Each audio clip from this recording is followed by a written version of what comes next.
ہمارا اس سے کوئی تعلق نہیں ہے, ہمارا کوئی کنٹرول نہیں, مناسب بات ہے.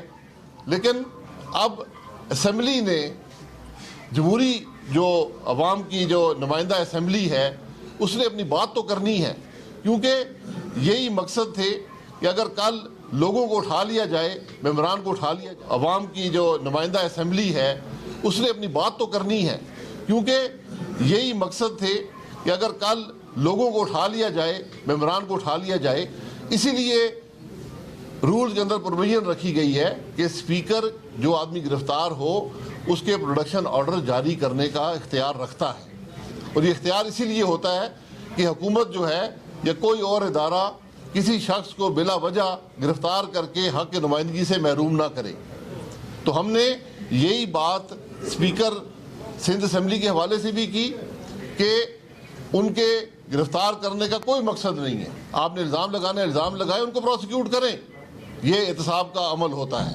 اور اسی طرح سعد رفیق صاحب 10 لاکھ لوگوں کی نمائندگی کرتے ہیں, ان کا صرف ایک جرم ہے کہ انہوں نے بائی الیکشن لڑا اور جیت لیا.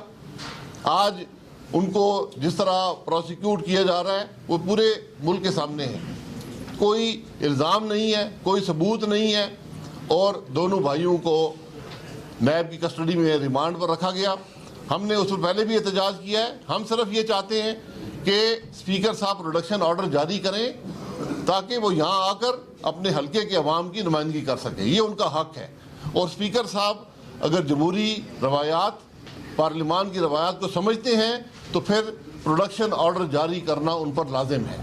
یہ بنیادی بات ہے. تیسری بات یہ ہے کہ پارلیمان کی روایت ہمیشہ رہی ہے کہ اپوزیشن بات کرتی ہے, ایشو کو ایجیٹیٹ کرتی ہے, جب وہ ختم کر لیتے ہیں, اور یہاں پر 4 گھنٹے بھی اپوزیشن نے بات کی ہے, 20 اسپیکرز نے بات کی ہے, اس کے بعد حکومتی بینچوں سے ایک وزیر اٹھ کر اس کا جواب دیتا ہے اور حکومت کا موقف عوام کے سامنے رکھتا ہے. یہاں پر ہر تقریر کے بعد ایک حکومت کا وزیر اٹھتا ہے اور غیر معقول قسم کی باتیں کر کے وہ اس معاملے کو دبانے کی کوشش کرتے ہیں. یہ چیز قابل قبول نہیں ہے. آج بھی یہی ہوا. آج ملک کی ضرورت یہ تھی کہ جو اکانومی کا حال ہے, جو بوجھ غریب پر ڈالا گیا ہے اور مزید ڈالا جا رہا ہے, اس کے بارے میں یہ ہاؤس بات کرے. اور ہم آج بھی یہ کہتے ہیں کہ ہاؤس کو ایڈجرن مت کریں, ہاؤس کو پھر بلائیں. ہاؤس ہفتے کو بھی چلے, اتوار کو بھی چلے, کیونکہ مسائل اتنے گھمبیر ہیں, معیشت کے مسائل, غریب پر بوجھ اتنا گمبھیر ہے کہ آج ضرورت, سب سے بڑی ضرورت اس بات کی ہے کہ غریب کی آواز جو ہے وہ ایوان میں اٹھائی جائے, تاکہ آج جو حکمران ہیں ان کو کچھ, اگر اور کچھ نہیں کر سکتے, کچھ شرم تو آئے کہ جو بوجھ آج غریب پر ڈالا گیا ہے, جس کی کوئی مثال نہیں ہے پاکستان کی تاریخ میں, اور جس طرح معیشت کو, ایک چلتی معیشت کو تباہ کیا گیا ہے, اس کی کوئی مثال بھی پاکستان میں نہیں ہے. مسلم لیگ نون کے رہنما اس وقت میڈیا سے گفتگو کر رہے تھے. ایک اہم خبر آپ سے شیئر کریں گے. کراچی کی احتساب عدالت میں آغا سراج درانی کو 1 مارچ تک نیب کے حوالے کر دیا گیا ہے. اہم خبر آپ تک پہنچا رہے ہیں. کچھ ہی دیر پہلے آغا سراج درانی کو کراچی احتساب عدالت پیش کیا گیا تھا اور نیب عدالت نے آغا سراج درانی کو 1 مارچ تک نیب کے حوالے کر دیا. اسی پر مزید بات کریں گے اپنے نمائندے ناصر بٹ سے. ناصر, کیا اپڈیٹس ہیں آپ کے پاس؟ ہاں جی بالکل, سماعت شروع ہوئی تو اس پر تفتیشی افسر نے عدالت سے یہ درخواست کی کہ 14 روزہ جسمانی ریمانڈ دیا جائے, کیونکہ پہلا ریمانڈ ہے جس پر ملزم آغا سراج درانی کے وکلا نے اعتراض کیا, اور ان کا یہ کہنا تھا کہ آغا صاحب کے گھر پہ جس طریقے سے خواتین کے ساتھ بدتمیزی کی گئی, عدالت اس کو دیکھے, یہ بیمار ہیں, ان کو دوائی نہیں دی گئی, جس پر تفتیشی افسر نے یہ کہا کہ دیکھیں 90 روز کا ریمانڈ جو ہے وہ قانونی طور پر لیا جا سکتا ہے, لیکن 14 روز کا مانگ رہے ہیں. اور جہاں تک یہ شکایت موصول ہو رہی ہے عدالت کو کہ دوائیاں نہیں دی گئیں, تو ڈاکٹرز موجود ہیں, چیک اپ کرایا گیا ہے, سب کچھ کیا گیا ہے, جس پر عدالت نے 8 روزہ جسمانی ریمانڈ جو ہے وہ منظور کر لیا ہے. 8 روزہ جسمانی ریمانڈ پر ٹھیک ہے. بہت شکریہ آپ کا ناصر بٹ, آپ نے ہمیں اپڈیٹ کیا.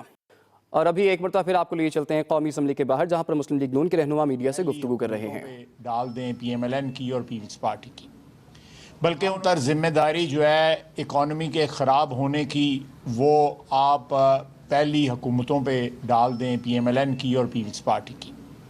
بلکہ انہوں نے یہاں تک یہ دہرایا کہ اتنا جھوٹ بولو کہ وہ سچ لگنے لگے. جس پہلے 6-7 مہینے میں جس حکومت کی ساری پالیسی اور ساری کی ساری سیاست اور ساری کی ساری بنیاد جو ہے وہ جھوٹ پہ ہو، آپ خود اندازہ کر سکتے ہیں کہ وہ حکومت کتنی دیر چلے گی۔ کل 1.25 روپے انہوں نے بجلی مہنگی کر دی ہے، جب سردیاں آئیں تو گیس مہنگی کر دی، اب گرمیاں آئی ہیں بجلی زیادہ صرف ہونی ہے، انہوں نے بجلی مہنگی کر دی ہے، اور یہ مہنگائی کا سلسلہ جاری اور ساری رہنا ہے۔ لیکن کل 6 گھنٹے یہاں پہ وزیر اعظم بیٹھے رہے اس انتظار میں کہ ہم گارنٹی دیں کہ ان کے آنے سے کہ ان کی شان میں کوئی گستاخی نہیں ہوگی، اور وہ آ کے تقریر کر لیں۔ جب ہماری طرف سے یہ گارنٹی نہ ملی تو وہ واپس چلے گئے۔ جب ہم لوگ حکومت میں تھے یا اس سے پہلے جو حکومتیں گزری ہیں، ہم کرٹیسزم بھی برداشت کرتے تھے، ہنگامہ بھی برداشت کرتے تھے۔ یہ وزیر اعظم صاحب پتہ نہیں کیا چیز ہیں کہ ان کے جو طبع نازک پہ ہر چیز گراں گزرتی ہے۔ شہنشاہ معظم جو ہیں، ان کی انا جو ہے وہ ہمالیہ جتنی اونچی انا ہے کہ وہ عوام کے نمائندوں کو فیس نہیں کر سکتے۔ جب آپ جھوٹ بولیں گے، جب آپ کی سیاست کی بنیاد جو ہے وہ جھوٹ پہ استوار ہوگی، تو پھر یہی ہوگا کہ آپ ایوان میں آ کے عوام کے نمائندوں کو فیس نہیں کر سکیں گے۔ حالات یہ ہیں کہ ان کی میڈیا ٹیم جو ہے وہ ایک دوسرے کے ساتھ دست و گریبان ہوئی ہے، ایک دوسرے کو گالیاں دے رہے ہیں، اور سوشل میڈیا پہ گالیاں دے رہے ہیں، بند کمرے میں گالیاں نہیں دے رہے۔ جس میں دراڑیں اور فالٹ لائن جس حکومت میں پہلے 6-7 مہینے میں پولیٹیکل فالٹ لائنز اور ساتھ اکنامک فالٹ لائنز اور ساتھ جو خمیازہ بھگت رہی ہے، قوم جو بھگت رہی ہے، وہ سب آپ کے سامنے ہے۔ آپ اندازہ لگا سکتے ہیں کہ باقی 4.5 سال جو ہے یہ حکومت کس طرح گزارے گی، یا گزارے گی بھی کہ نہیں گزارے گی۔ تو یہ اس ایوان میں کو ہم چلانا چاہتے ہیں، اس سسٹم کو ہم چلانا بھی چاہتے ہیں، بچانا بھی چاہتے ہیں اور چلانا بھی چاہتے ہیں، لیکن اس حکومت کی کوئی نیت نہیں ہے۔ وہ چاہتے ہیں کہ گرفتاریاں ہوں۔ اگر پروڈکشن آرڈر ایشو ہوتا ہے سعد رفیق کا، تو سعد رفیق پہ کوئی احسان نہیں ہے۔ ان کے وزیر ریلوے بتائیں کہ یہ پروڈکشن آرڈر کی روایت جو ہے، جب وہ گرفتار ہوئے تھے تو پیپلز پارٹی نے اس وقت ڈالی تھی پروڈکشن آرڈر ایشو کرنے کی۔ وہ بتائیں ان کو کہ وہ ان کو جیل سے یہاں پہ لایا جاتا تھا۔ جنرل مشرف کے وقت جو ہے جاوید ہاشمی کو جیل سے یہاں پہ لایا جاتا تھا۔ وہ ایک آمر کا دور تھا، ملٹری ڈکٹیٹرشپ تھی اس وقت، لیکن جاوید ہاشمی کو پروڈکشن آرڈر پہ یہاں پہ لایا جاتا تھا۔ 3.5-4 سال جاوید ہاشمی قید رہا۔ آج یہ پروڈکشن آرڈر، کل انہوں نے پارلیمنٹری پارٹی کی میٹنگ میں بھی کہا ہے کہ ہم پروڈکشن آرڈر نہیں جاری کریں گے، اور یہ لوگ جو ہے 4 دن جیل میں رہتے ہیں اور نیلسن منڈیلا بن جاتے ہیں۔ ہمیں نیلسن منڈیلا نہیں بننا، بہت عظیم آدمی تھا، لیکن تمہاری عظمت کا بھی جو ہے اندازہ ہو گیا ہے پچھلے 6 مہینے میں کہ جو کچھ بھی آپ لوگ گواہ ہیں، میڈیا اس بات کا گواہ ہے کہ اس نے اپنی سیاست میں 7-8 سال 10 سال میں جو کچھ بھی کہا، آج ان تمام باتوں کی، وہ تمام جو جعلی یا اصلی اصول تھے ان کی آج وہ نفی کر رہا ہے۔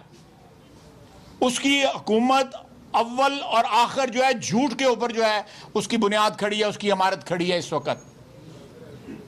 تو یہ جو حقوق جو ہیں پاکستان کی عوام کے حقوق اور ان کے نمائندوں کے حقوق جو ہیں، یہ ہماری ذات کے لیے نہیں ہے، یہ کوئی ان کی دین نہیں ہے، یہ پاکستان کے عوام کی دین ہے، اور جو ان کے پاس ہے وہ بھی پاکستان کی عوام کی دین ہے اللہ تعالیٰ کی ذات کے بعد۔ اگر وہ سمجھتے ہیں کہ وہ اگر اقتدار میں آگے ہیں تو وہ عقل کل بن گئے ہیں اور اقتدار کل بن گئے ہیں، تو آنے والا وقت بتائے گا۔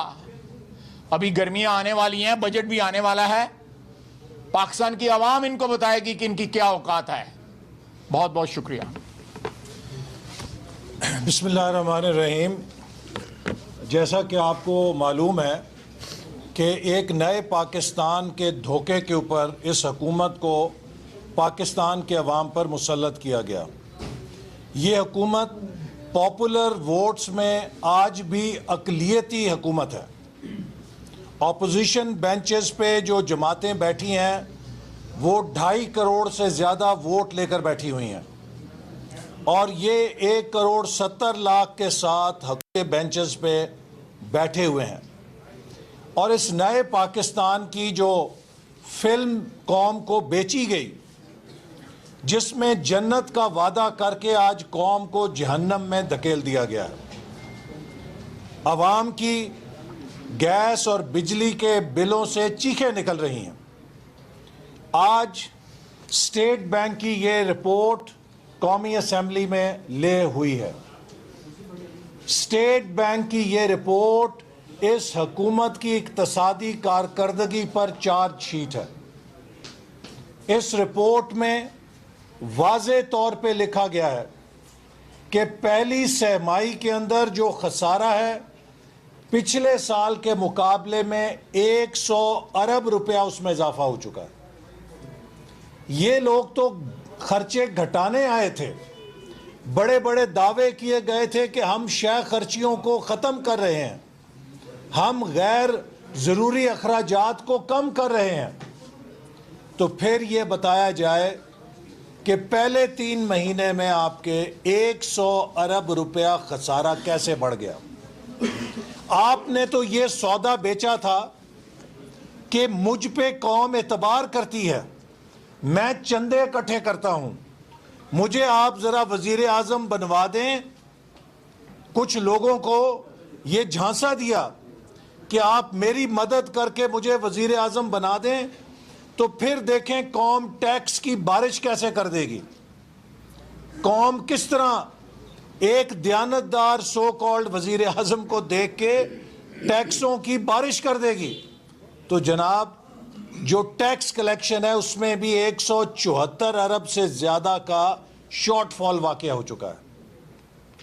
جو منی بجٹ حکومت نے پیش کیا اس میں انہوں نے کہا کہ ہم 190 ارب کے اضافی ریونیو اکٹھا کریں گے.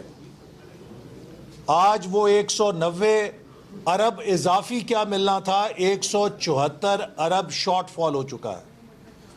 90 ارب کا انہوں نے وعدہ کیا تھا کہ ہم ٹیکس ایڈمنسٹریشن کو بہتر کر کے اس سے اضافی محاصل یا ریونیو حاصل کریں گے.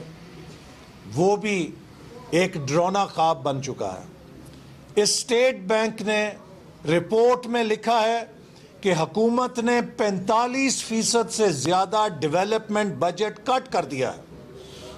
مسلم لیگ نون کی حکومت کا ایک کارنامہ تھا کہ ہم نے پبلک سیکٹر ڈیولپمنٹ پروگرام کو 300 ارب سے بڑھا کے 1000 ارب تک لے کر گئے تھے. یہی وجہ ہے کہ جب 300 ارب سے 1000 ارب کا ڈیولپمنٹ بجٹ سپیس بڑھائی گئی تو اس میں سی پیک کے منصوبے شروع کیے گئے، اس میں 1750 کلومیٹر موٹر ویز کے منصوبے شروع کیے گئے، اس میں LNG جیسے پاور پروجیکٹس کو پبلک سیکٹر سے شروع کیا گیا.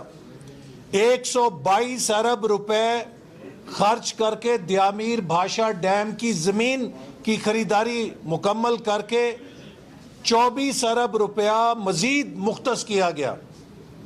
اور آج 13 ارب روپے کی پبلسٹی کیمپین چلائی گئی.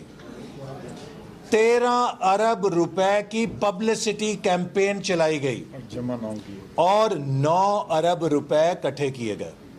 اس 9 ارب میں جس میں کہتے تھے موصوف کہ بیرون ملک مقیم پاکستانی 200 ارب ڈالر بھیج دیں گے، ان کے وزیر جو ہیں وہ کہتے تھے 200 ارب ڈالر آئیں گے پاکستان میں، اور اب کہتے ہیں کہ وہ 200 ارب ڈالر نہیں آنے تھے، وہ صرف 200 ارب آنے تھے. وہ آ چکے ہیں، دورہ کر گئے ہیں پاکستان کا. یہ مذاق پاکستان کے ساتھ چل رہا ہے. اور جو ڈیم فنڈ کے اندر 9 ارب روپیہ آیا ہے اس میں 1.25 ارب روپیہ بیرون ملک سے ہے. باقی سارا پیسہ سرکاری ملازموں کی تنخواہوں پہ ڈاکہ ڈال کے زبردستی اکٹھا کیا گیا. فوج کی تنخواہیں کاٹ کے 2 ارب روپیہ جمع کرایا گیا. ٹیچرز کی، سرکاری ملازموں کی 1 دن 2 دن کی تنخواہ کاٹ کے جس محکمے کا کیس لگا ہوتا تھا اس کا سربراہ جا کے چیف جسٹس صاحب کو چیک پیش کر رہا ہوتا تھا. اور میں مطالبہ کرتا ہوں کہ سابق چیف جسٹس کو قوم کے سامنے پیش ہونا چاہیے کہ جو بابا ڈیم بنے تھے، جنہوں نے وعدہ کیا تھا کہ میں ڈیم بنا کے جاؤں گا، وہ قوم کو ڈیم کے نام پہ بیوقوف بنا کے چلے گئے. 1100 ارب کا منصوبہ ہے. جب تک اس کی فائنینشل کلوز نہیں ہوگی، جب تک 8 ارب ڈالر کی فائنینسنگ آپ کے پاس نہیں ہوگی، کوئی کانٹریکٹر اس کا بڈ ڈاکومنٹ بھی نہیں اٹھائے گا.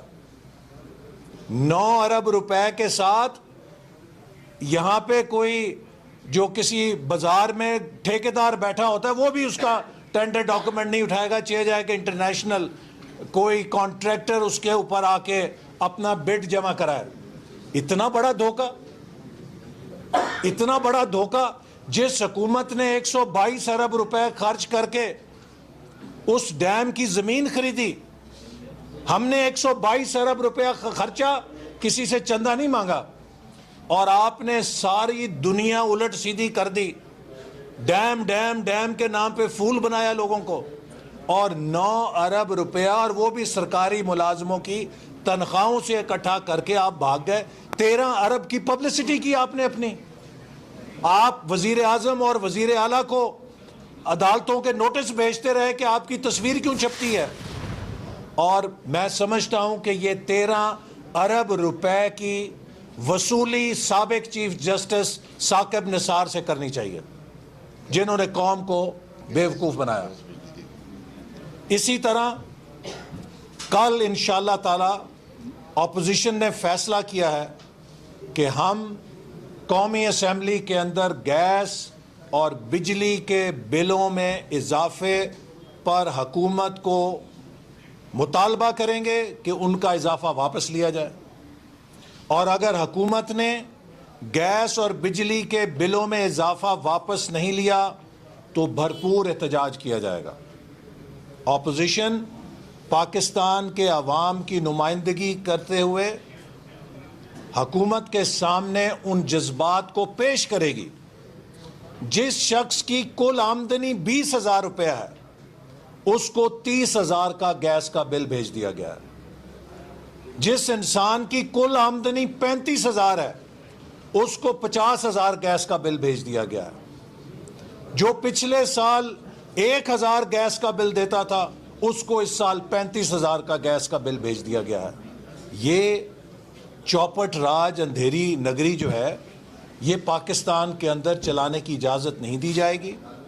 اس حکومت کی پالیسیز پاکستان کی سلامتی کے لیے خطرہ بن چکی ہیں، چونکہ آج کا دور اکنامک سیکیورٹی کا دور ہے. ہمارا ہمسایہ ملک 7% سے گرو کر رہا ہے، بنگلہ دیش 7% سے گرو کر رہا ہے، اور اس حکومت نے پاکستان کی گروتھ ریٹ کو 6% سے گرا کے 4% کر دیا ہے، جس کا مطلب ہے تقریباً 700 ارب سے 1,000 ارب کا نقصان ہو چکا ہے. اور فی خاندان پاکستان کی جو معیشت ہے وہ 30,000 روپیہ کم ہو گئی ہے. تو یہ جو باتیں کیا کرتے تھے، میں قرضے نہیں لوں گا، میں پاکستان کی غیرت کا نمائندہ بن کے کسی کے آگے ہاتھ نہیں پھیلاؤں گا، خودکشی کر لوں گا. آج کوئی پاکستان کا دوست ملک نہیں چھوڑا جس کے آگے ہاتھ پھیلا کے جولی